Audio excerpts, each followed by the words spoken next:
Y como lo prometimos, tenemos en línea a un amigo nuestro, un amigo de la casa, analista internacional, el señor Cristian Cirilli. Muy buenos días, Cristian. Gracias por estar acá con nosotros, un fin de semana largo encima. Buenos días, Macarena, buenos días, Carlos, y un saludo a todos los oyentes. Gracias por invitarme. No, gracias a vos, a vos por darnos tu tiempo. Y para entender esta guerra, este conflicto Israel-Palestina, Israel-Hamás, para que nos cuentes, porque los medios occidentales siempre nos muestran una parte, ¿no?, de la realidad, y sin haciéndonos perder de vista toda la situación histórica, o todo lo que viene detrás de esto, ¿no? Que es un desastre, que la verdad que las imágenes que se vieron, la verdad que son espantosas, pero para que nos expliques a qué viene todo esto, por qué se produce, y para el que no sabe, para el que no conoce qué es el Hamás, cómo nació, qué hay, ¿no?, en todo esto. Bueno, son muchas preguntas. Muchas. Pero vos lo vas a saber explicar. La situación histórica, bueno, es bastante compleja y muy dinámica a través de los años. Básicamente hay una resolución, la 181 de las Naciones Unidas, que en el protectorado británico de las tierras de Palestina, sí, daba lugar a la formación de dos naciones, una hebrea y otra palestina. Era un protectorado británico que fue obtenido tras la decadencia del Imperio Otomano, sí, en el año 1916. La primera vez. Claro, a partir de allí hay una serie de intenciones de parte de las agrupaciones sionistas, que en ese momento eran europeas. Hay una famosa declaración, la llamada Declaración Balfour, donde el Imperio Británico se compromete a darle a los judíos una tierra en esos territorios. Y finalmente, pasada la Segunda Guerra Mundial, ocurre la resolución en el año 1948, la llamada Resolución 181, que forma en ese territorio dos naciones, una hebrea y otra palestina. Claro. El problema que se dio es que previo a esa resolución hubo una serie de situaciones desde el año 1937, o sea, antes de la Segunda Guerra Mundial, hasta 1948, donde hubo una inmigración no deseada por los británicos, Claro. no deseada por los británicos, de poblaciones judías europeas, básicamente, y bueno, una serie de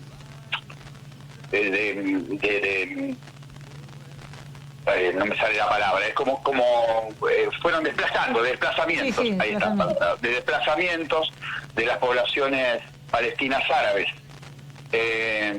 hasta que, bueno, eso se formalizó en 1948 con la formación del Estado de Israel. A partir de así, una gran sucesión de eventos. En la misma formación del Estado hubo la llamada Guerra de la Independencia, porque las poblaciones palestinas eran contrarias al establecimiento de un Estado judío.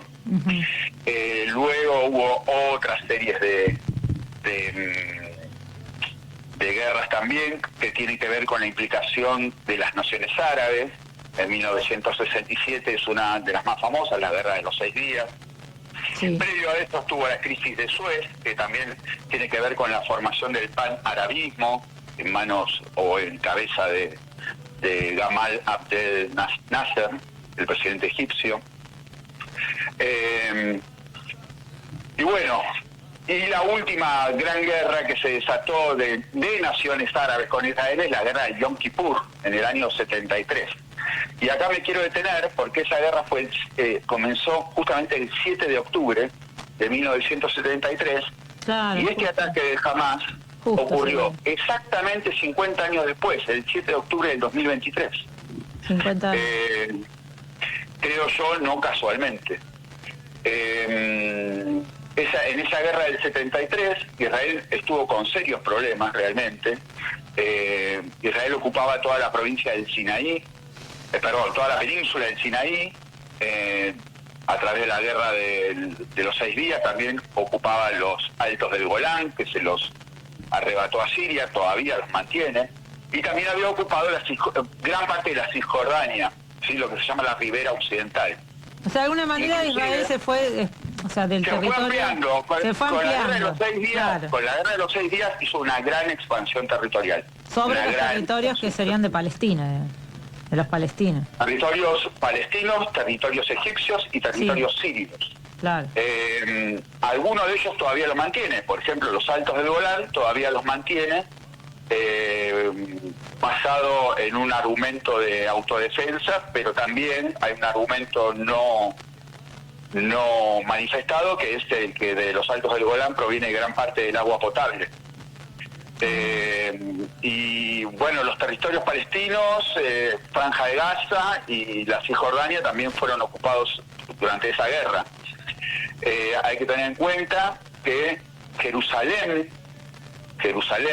era un corpus separatum según la resolución 181 de las Naciones Unidas. O sea, no era ni de uno ni de otros, ¿sí? No era de ninguno de los dos. Y usualmente la parte occidental la ocupaban los hebreos y la parte oriental los palestinos. Lo que pasa que a partir de esa guerra de los 6 días, toda Jerusalén oriental fue ocupada por el ejército israelí. Esa parte oriental es muy importante porque allí está la mezquita de Al-Aqsa, que es el tercer lugar sagrado del Islam, luego de la Meca y Medina. Y también está allí, es un lugar sagrado para el judaísmo, porque está el Muro de los Lamentos y los restos del templo, ¿sí? El templo de Israel. Así que, bueno, todas estas situaciones, vos decís que tiene que ver esto con el Hamás, pero bueno, es como una especie de background histórico. Ha habido la mayor representatividad que tuvo Palestina para recobrar su Estado, fue la Organización para la Liberación de Palestina, la OLP, que era encabezada por Yasser Arafat. Sí. Esta organización en principio utilizó la lucha armada, luego renunció a la lucha armada.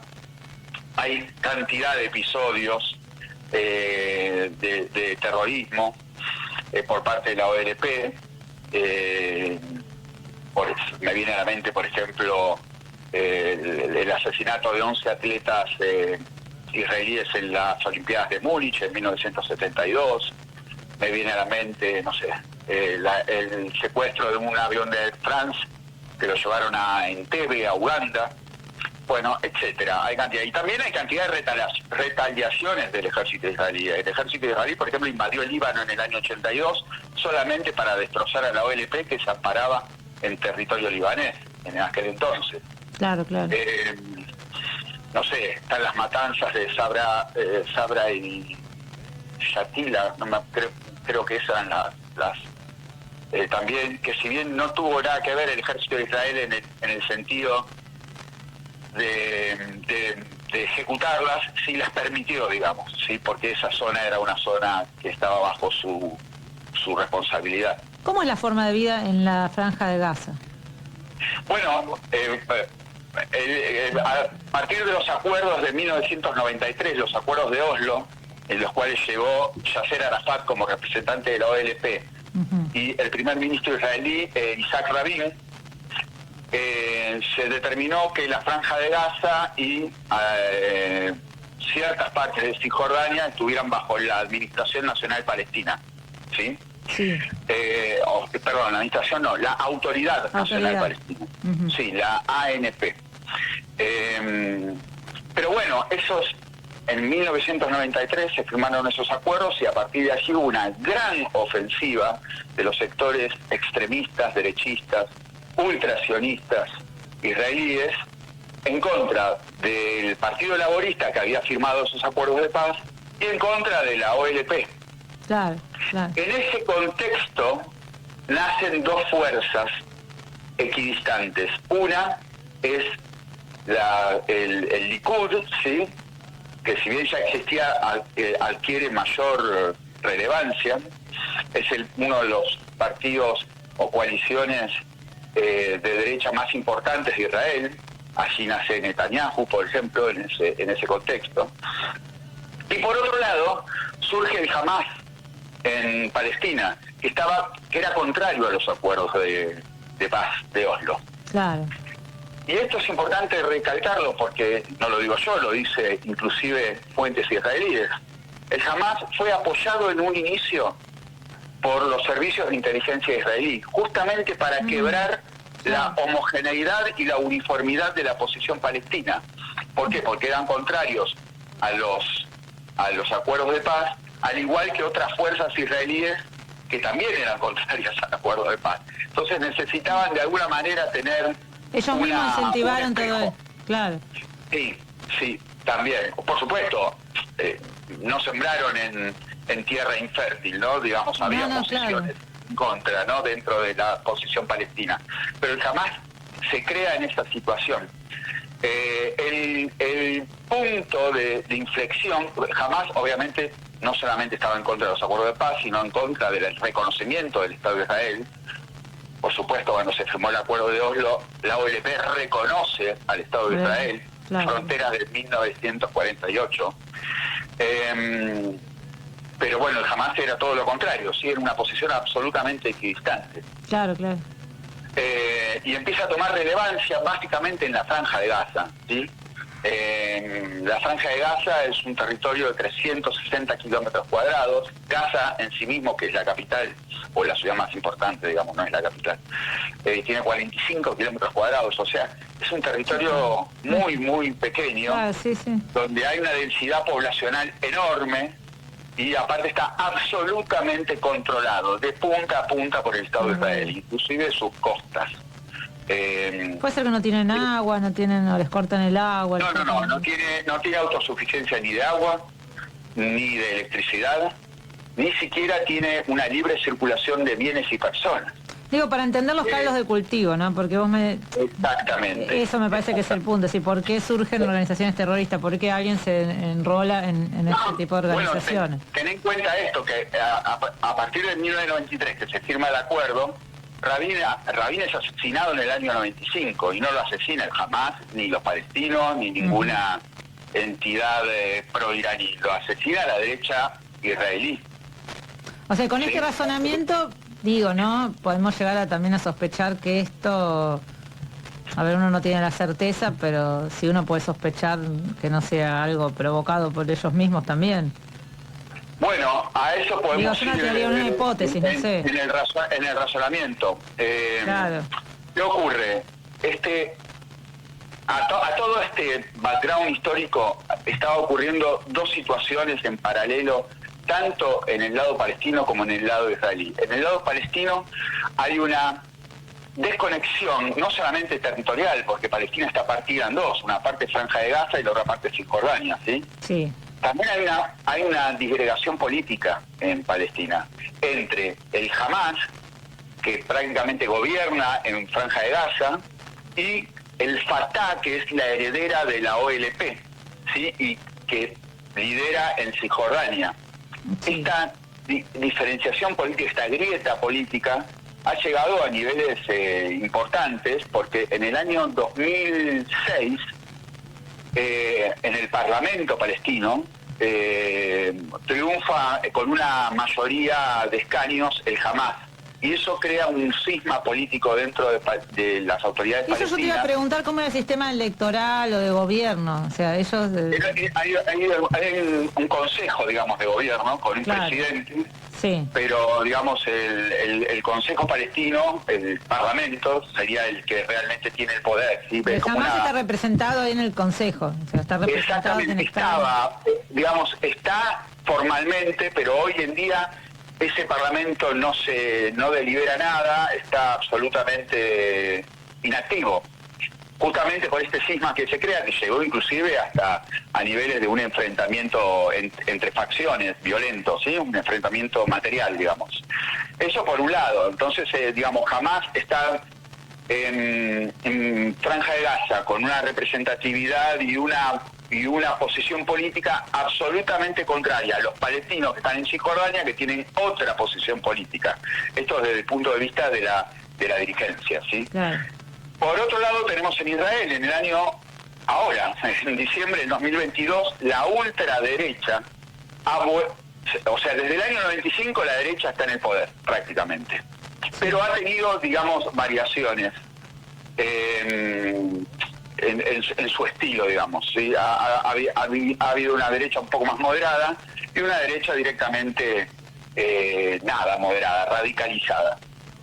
Esta es la que ha llegado al poder en el año, ahora, en diciembre del 2022, otra vez con Benjamín Netanyahu como primer ministro, que ha obtenido en el Knesset, que es el parlamento israelí, ha obtenido una mayoría también.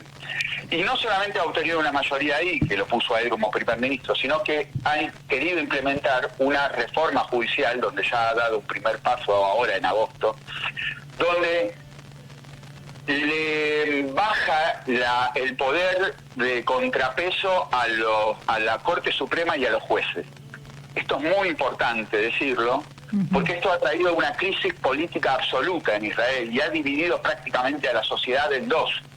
Israel no tiene una constitución, pero sí tiene un equilibrio de poderes entre el poder legislativo, que es el que nombra el primer ministro, y los jueces, que son los que prácticamente equilibran y garantizan el poder democrático, ¿sí? El sistema democrático. Y Netanyahu fue directamente por los jueces, quería bajarle el poder a los jueces, el poder de límites que ponen los jueces al poder legislativo, y directamente, casi te diría, como algunos israelíes inclusive, era como una especie de golpe, ¿sí? Sí, sí. Institucional. Sí, sí. Esto ha provocado manifestaciones en la sociedad israelí multitudinarias, nunca vistas antes, en contra de Benjamín Netanyahu y de todos sus grupos de apoyo, que son básicamente ultrarreligiosos y de derecha, sionistas, ¿sí? Nacionalistas. Sí. Esto es importante decirlo porque Israel estaba dentro de una crisis política y Palestina también. Yo creo, esto es una opinión personal, que eso ha tenido mucho que ver en esta situación. ¿Y por qué lo digo? Porque jamás trata de atribuirse la representatividad de la posición palestina a través de este hecho de violencia. Pero a la vez, el gobierno de Netanyahu lo necesitaba, sinceramente, sí, como de alguna forma unificar, a la sociedad israelí bajo su liderazgo y ante un hecho absolutamente conmocionante.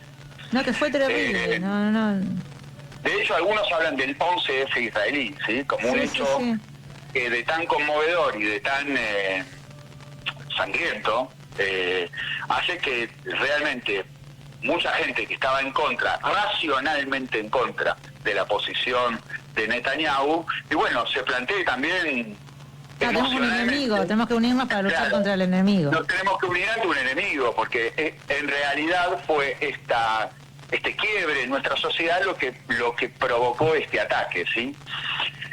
Puede ser un razonamiento, no digo que sea así, digo que son los razonamientos que están dando vuelta.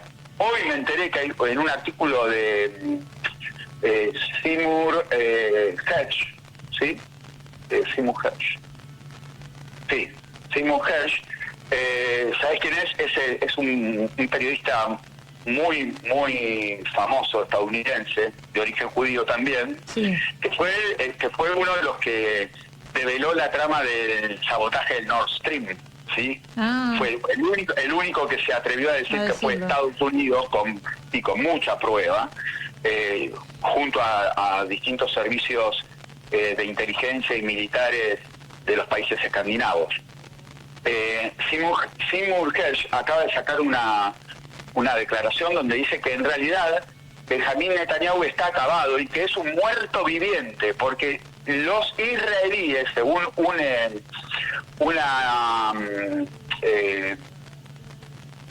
una encuesta realizada por The Jerusalem Post, que es un famoso diario israelí, le atribuyen a él la responsabilidad de esta situación.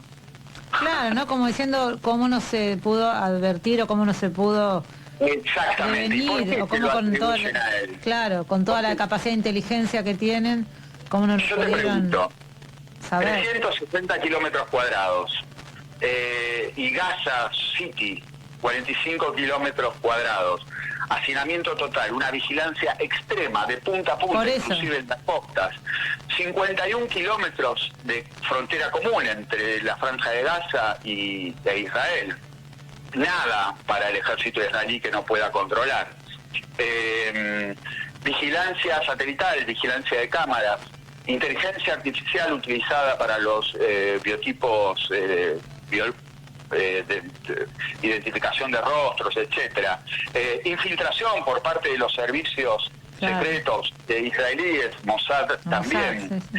Digo, ¿cómo es posible que no hayan podido ver este tipo de incursión? Ni tampoco su preparación. Es más, ahora están saliendo poco a poco, con el tiempo, algún tipo de información sobre que sí fueron advertidos los israelíes, inclusive por parte del servicio secreto egipcio, y no hicieron nada al respecto. O sea, en algún punto, eso concuerda con cualquier teoría de no conspiración, porque no quiero que la llamen conspiracionista, con cualquier teoría que tiene que ver con que se estaba esperando este ataque para justamente tener algún tipo de unificación social sobre un enemigo exterior, que es una clásica maniobra. Sí. Que lo hemos visto en mil gobiernos, inclusive. Sí, totalmente. Inclusive nosotros lo hemos visto en la guerra de Malvinas, ¿sí? El tema es, bueno, la población civil, ¿no? Porque uno realmente ve todo ese panorama, es terrible. Bueno, esto es espantoso, ¿no? Bueno, eso va más allá de cualquier análisis político, tiene que ver con una cuestión humanitaria. A lo mismo ocurre con la verdad que es... Sí, por supuesto, lo mismo ocurre con la guerra, cuando me tocó hablar de la guerra de Rusia y Ucrania. Yo no me detengo en estas cuestiones porque es como... es un punto común de toda persona de bien, ¿no? Nadie quiere que haya víctimas civiles, nadie quiere que sucedan estas cosas. Lo que pasa que, bueno, tiene que profundizar el análisis, ¿no? Me parece que si no nos quedamos solamente con eso, claro, con el horror, que es despreciable. Desde un punto de vista humanitario, todos lamentamos esta situación. Solamente una persona sin escrúpulos puede no lamentarlo. Y lo lamentamos sin hacer diferenciación entre las partes en pugna. Ahora, cuando uno tiene que ir hacia un análisis político, no se detiene en eso, pero por supuesto está de manera tácita, implícito, ¿sí? Pasa que por eso digo, tenemos que tratar de entender y ver esto, porque sí, los medios, uno ve los medios occidentales, o lo que nos llega a nosotros, que generalmente son más pro Israel, ¿no? Y nos muestran todo este horror como si fuera solamente de un solo lado, como si los palestinos no hubieran sufrido violencia, como si no se le hubieran cercenado los derechos. El pueblo palestino viene sufriendo una violencia constante. Una verdadera política de apartheid. Esto hay que decirlo porque es la verdad. Y eso no implica justificar tampoco el terrorismo, ni justificar la violencia, ni justificar... Claro, pero sí saberlo y decirlo, porque si no es como que estamos viendo una fotografía nada más, ¿no? No, es más, voy a ir un paso más allá. Por supuesto, nadie justifica las acciones terroristas. Nadie las puede justificar. Son abominables, son crueles, impactan sobre víctimas inocentes que no tienen nada que ver con el asunto. Claro, vos naciste en Israel, naciste en Palestina, naciste... Pero, existe un caldo de cultivo donde el terrorismo hace raíz y crece. Existe un caldo de cultivo. En una sociedad donde no hay injusticias, o estas son, digamos, banales, o donde no hay ninguna situación de asimetría tan pronunciada, donde no hay controles, ni vejaciones, ni violaciones, ni asesinatos impunes, donde no hay justicia, básicamente. No hay. Bueno, empiezan a crecer este tipo de elementos vindicativos, de alguna manera. Es más, nosotros desde nuestro lugar vemos estas acciones terroristas como dije antes, abominaciones, situaciones absolutamente deleznables. pero quien está sufriendo todas ese tipo de situaciones injustas durante años y años y años, y tienen su árbol genealógico. Generaciones. Tienen su árbol genealógico, cantidad de víctimas. Bueno, esa persona lo ve como un acto de venganza, como un acto de justicia, como un acto vindicativo, a pesar de la horripilante acción. A pesar de la horripilante acción. Es decir, que no tiene nada que perder. Claro, si tu vida es una vida desgraciada, la verdad que mucho para perder no tenés, ¿entendés? Yo creo que por suerte, por fortuna y por educación también, creo que dentro de la sociedad israelí, como te mostré ahora en esta encuesta, hay una chispa de luz. No todo es lo mismo. Claro. La posición de Netanyahu no es la posición del pueblo israelí, de todo el pueblo, claro, en su totalidad. Y la posición de Hamás tampoco es la posición del pueblo palestino en su totalidad. Entonces, es importante separar la paja del trigo. Es muy importante, porque allí, en esa separación, está la posibilidad de emplear el raciocinio, y no una espiral de odio y de violencia. Eso es lo que yo te iba a preguntar, porque ¿cómo se para la espiral de violencia ahora? Porque está bien, uno puede decir una conspiración, fue a propósito, fue adrede, no fue adrede, fue una... Pero el tema es que esto empieza a escalar y también... estoy pensando, no sé, el hipotético caso, no sé, que lo dijo abiertamente, Milei es pro-israelí, ¿no? Entonces Milei, supongamos que Milei, que ojalá que no sea así, por favor, pero supongamos que Milei es el próximo presidente de la Argentina y tiene una posición israelí, pro-israelí, y no sé, ¿no nos puede pasar algo a nosotros? No, bueno. Estoy pensando, no sé. Milei, por ejemplo, apoya, lo dijo él, que Jerusalén sea la capital del Estado de Israel. Es un tema que contradice tanto la resolución 181 como la 242 de la ONU. O sea, Milei apoya el orden basado en reglas de Occidente y no el derecho internacional. Cuando vos me decías cómo se arregla esto, bueno, se arregla con el derecho internacional, con condiciones de desarrollo para ambos pueblos, con comercio entre ambos pueblos, con visiones no segregacionistas, con algún tipo de secularismo y no de ultrarreligiosismo, claro. Inventé una palabra. Yo creo que se arregla de esa forma. O sea, ¿cómo se mantienen en paz los pueblos? Lo hizo la Unión Europea, ¿sí? Europa se mataba en guerras. Sí. No solamente la Primera y Segunda Guerra Mundial que se vio en el siglo XX. Mucho antes. En el siglo XIX hubo por lo menos 100 guerras en Europa. Se mataban entre ellos. Los cambios de fronteras eran constantes. Siempre por tratar de imponer una hegemonía, ya sea económica o política, un liderazgo político. Bueno, la forma de evitar eso era obviamente interrelacionándose entre ellos. Era la interrelación.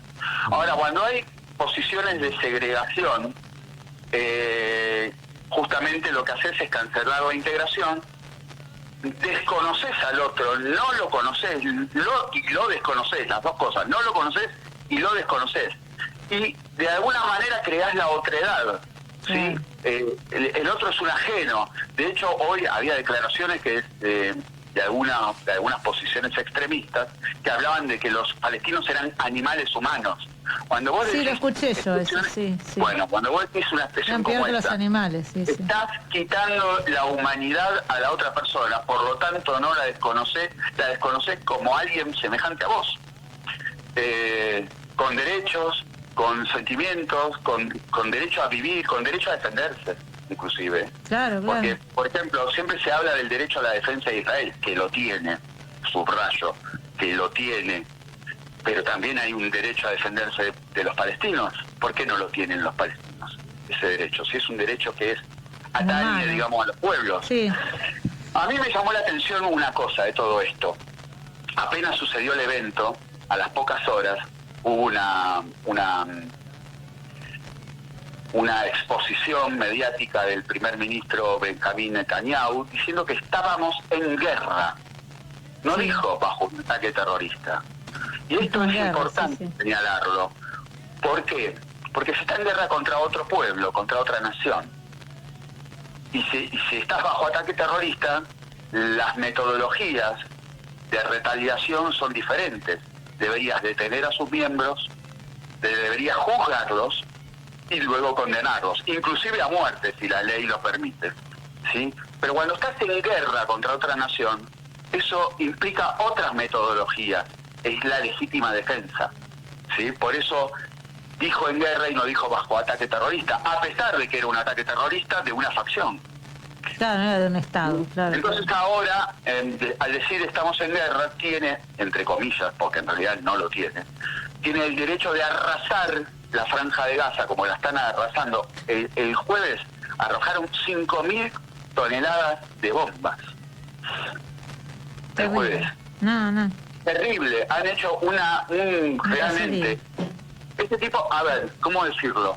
Cuando vos hablas de tu derecho a la autodefensa, entre el derecho a la autodefensa, que existe y es real, y la adopción de posturas genocidas, a veces hay un trecho muy, muy finito.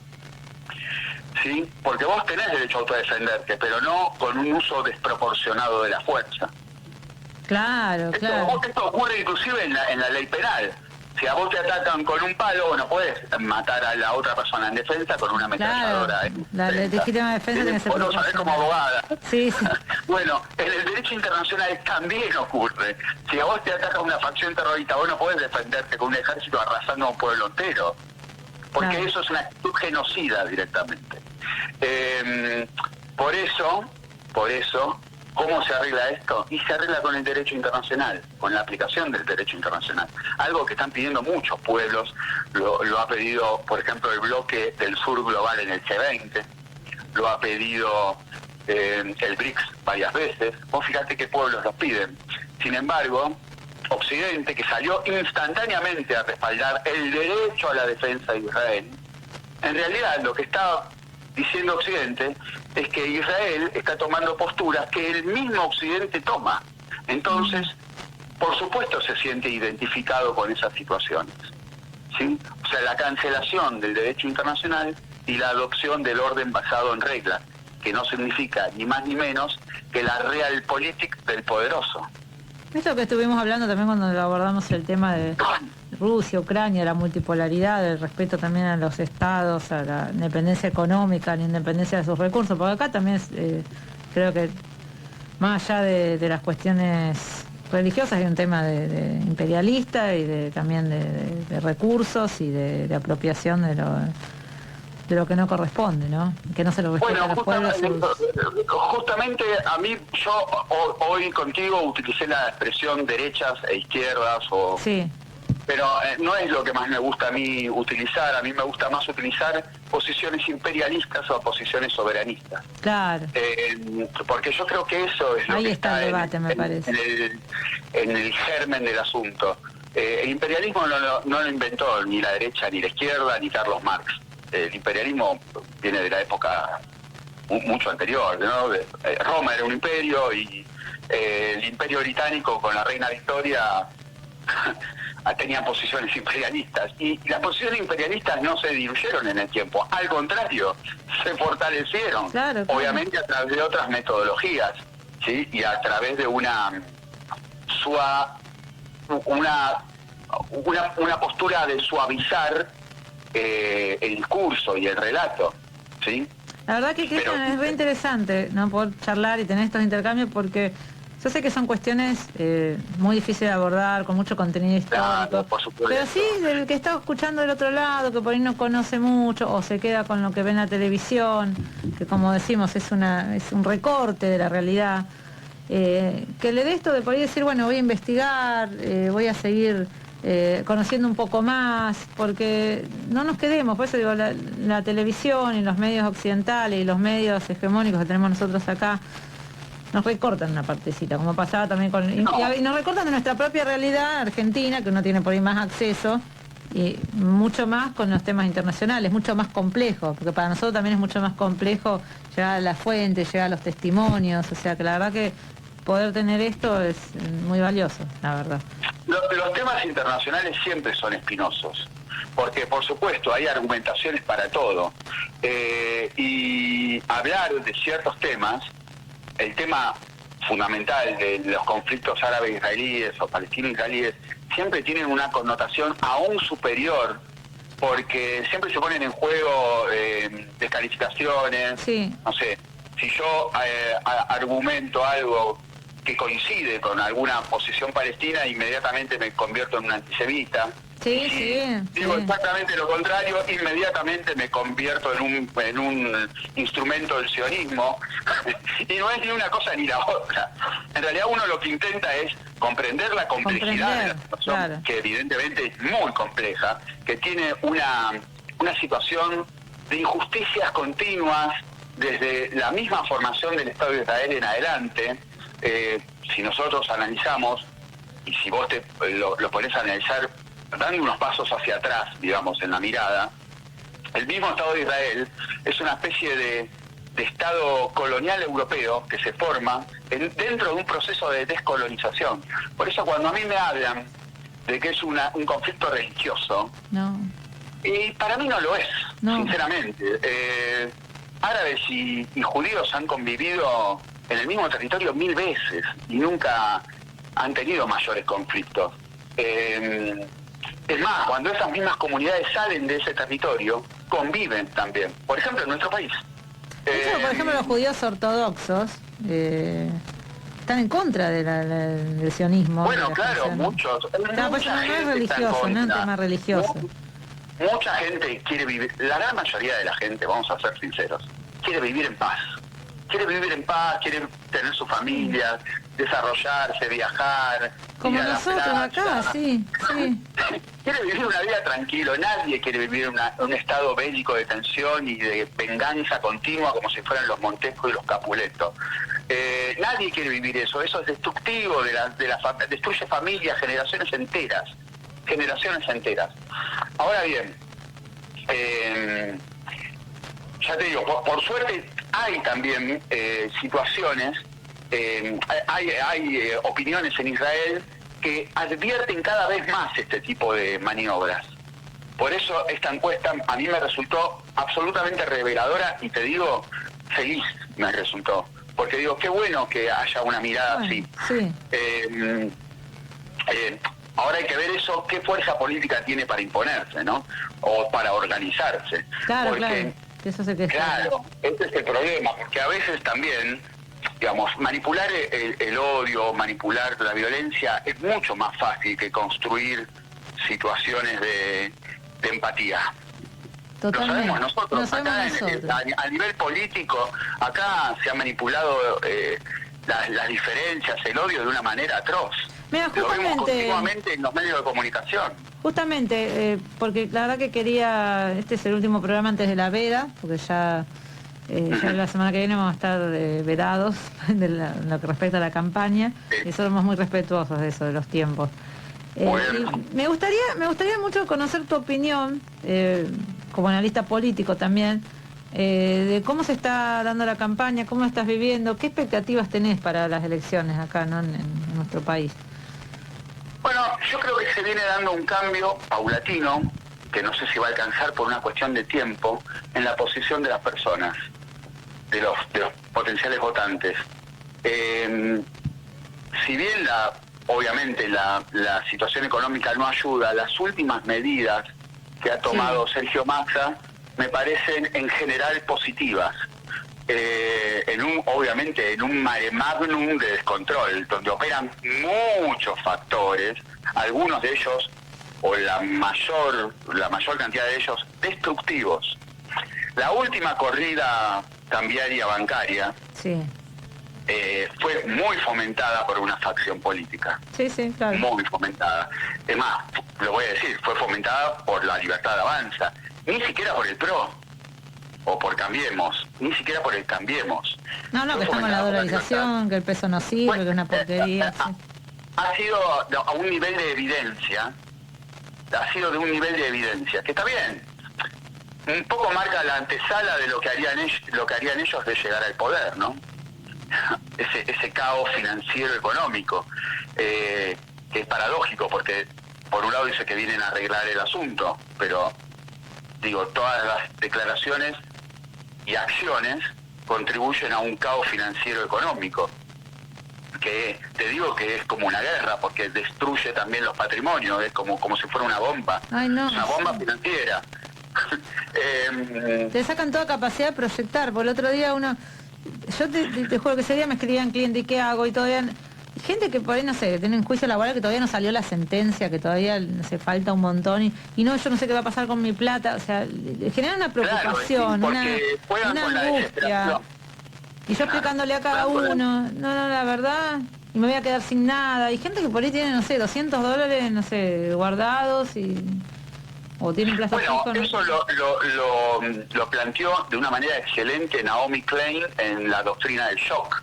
La doctrina del shock justamente es una cantidad de declaraciones que van acompañadas con acciones rápidas, vertiginosas, que te dejan en una situación justamente de conmoción, de shock, donde no sabés qué hacer. Claro. Te altera tanto la previsibilidad, ya no hacia el otro día, sino minuto a minuto, que te pone en una situación de angustia y de congoja total, absoluta. Bueno, eso es de una irresponsabilidad total para una persona que se arguye la pretensión de ser un dirigente político. Porque un dirigente político lo que tiene que dar justamente es calma, previsibilidad, planificación, no caos, es como un agente del caos. Bueno, creo que eso un poco, o por lo menos en las mentes más racionales, debería ser un llamado de atención. Esperemos. Yo creo también, en su momento, cuando hablamos, que te dije, cuando hablamos de Massa, que yo por lo menos noté que no, como muchos, no estábamos muy convencidos de su posible desempeño. Yo te dije que el hábito hacía al monje, me acuerdo que dije esa frase. Que no es lo mismo a veces estar tras bambalinas que estar liderando una situación donde vos sos el máximo responsable. Bueno, yo creo que Massa poco a poco se va metiendo el hábito y va tomando carácter dirigencial, ¿sí? De la alta dirigencia. Va dejando va dejando de ser un simple declarante para ser un ejecutante. Lo veo bien posicionado en ese sentido. Y desde ese punto de vista yo lo veo mejor posicionado. Por supuesto, la realidad económica no ayuda. Y todas las medidas que ha tomado son no son de fondo, ¿sí? Aún son medidas como para salir del paso. Pero, por lo menos, a mí por lo menos, veo que el hombre es bastante creativo, tiene como un plan B para todo, ¿no? Sí, aparte está ahí, gestiona, es lo que por ahí no se vio de Alberto Fernández. Bueno, vos viste la exasperante inmovilidad de Alberto Fernández. Ahora no está, pero no está directamente. Ni mejor que no aparezca, porque cada vez que habla... yo creo que esa... Y aparte, digo, Alberto Fernández se caracterizó por no tocar ningún interés. O sea, por continuar el statu quo, y hacer medidas de maquillaje básicamente ligadas a la ideología de género. Y nada más. ¿Sí? Medidas de maquillaje para un electorado ultra mínimo. Pero Sergio Massa, en el último mes por lo menos, ha tomado medidas que sí tocan. Que tienen que ver con el trabajo, ¿no? Que tienen que ver con el sueldo, que tienen que ver con el día a día. Que tienen que ver con el trabajo, que tienen que ver con la estructura impositiva, que tiene que ver con la represión contra el delito financiero. Esto fue lo mejor, yo creo que esto fue lo mejor que pudo haber hecho. Vos fíjate cómo se calmó el dólar. Se calmó el dólar, sí. ¿Vos viste cómo se calmó? Bueno, es evidente que hay un manejo financiero con Y el otro día charlábamos con Marcelo Fernández, que es presidente de CEGERA, de la Cámara de Empresarios, Pymes, ¿no? Y ellos apoyan abiertamente, al menos él, ¿no? Marcelo Fernández apoya abiertamente a Sergio Massa y decía, nosotros, si bien faltan cosas, nosotros acá tenemos un espacio donde discutir y donde se nos da lugar a nuestros intereses, ¿no? A la pyme, a la producción, que la parte de la pyme es la que principalmente da trabajo a los argentinos. En cambio, con los otros dos espacios yo creo que no tenemos nada para discutir, es como que si es la nada, es el fin, o sea, nosotros sí o sí la opción es esta, nos decía, ¿no? Bueno, Milei ya parte de una visión absolutamente contraproducente y paradójica, que es que quiere ser parte quiere ser el máximo representante del Ejecutivo de un Estado al que quiere destruir. O sea, él quiere llegar a lo máximo para destruirlo. O sea, ya es una visión absolutamente paradójica, pareciera como que es un chiste directamente, pero no lo es. Sergio Massa, yo por lo menos todas las veces que lo he escuchado declarar, lo he escuchado a favor de la pyme, lo he escuchado a favor del trabajo argentino, lo he escuchado a favor de la creación de valor agregado. Ojalá lo he que sea escuchado así. En posiciones, ojalá que sea así, Ojalá en que sea posiciones así. internacionalistas. Ha hablado, por ejemplo, de que cómo nosotros nos vamos a desligar del Mercosur cuando Brasil es el primer socio, algo que es lógica, pero de almacenero directamente. Lógica de almacenero. ¿Cómo nos vamos a desligar del Mercosur con Brasil siendo nuestro principal socio comercial? Ojalá sea así. Vamos a salir del BRICS cuando China es nuestro segundo socio comercial y el gran comprador de commodities del agro. Pero ¿sabes qué? Va a ser necesario para mí, a diferencia de lo que por ahí, el error que se cometió con Alberto Fernández, va a estar en las bases, en la militancia, en nosotros como sociedad, en el caso, bueno, que Massa llega a ser presidente, de estar nosotros ahí atrás. Que se cumpla con la campaña, con la plataforma, no dejar pasar, porque la verdad que en tiempos de cuando ya se veía que el gobierno de Alberto Fernández estaba desbarrancando, que no se estaban haciendo las cosas por las cuales se lo votó, cuando no se estaban favoreciendo los intereses del pueblo, cuando nosotros empezamos a decir, éramos los tirapiedras, mira, está haciendo juego a la derecha, entonces yo creo que esto nos tiene que servir a nosotros para aprender y decir, no, cuando las cosas se hagan mal, nosotros tenemos que estar ahí, nosotros le tenemos que marcar la cancha. Pero por supuesto, es así. Así como salió la sociedad israelí totalmente a marcar la cancha de Netanyahu. Está bien, Netanyahu hizo un salto hacia adelante, evidentemente. Pero no importa, allí hay está. Ahí. Hoy, ahí está la encuesta de Shimon Hersh, del Jerusalem Post. En cuanto te iba a decir algo y me olvidé. Tenemos 2 minutos porque ya se nos fue la hora. Bueno, no importa. Bueno, igual quedamos para seguir conversando porque esto, lamentablemente, yo creo que vamos a seguir con todas estas cuestiones internacionales. Ojalá se pueda encontrar una solución como vos planteabas, pero bueno. Te iba a decir lo siguiente, para finalizar. Si Sergio Massa llega al balotaje, creo yo, que la diferencia ya no va a ser una diferencia ideológica solamente que existe, sino va a ser una diferencia entre cordura e insanía, ¿entendés?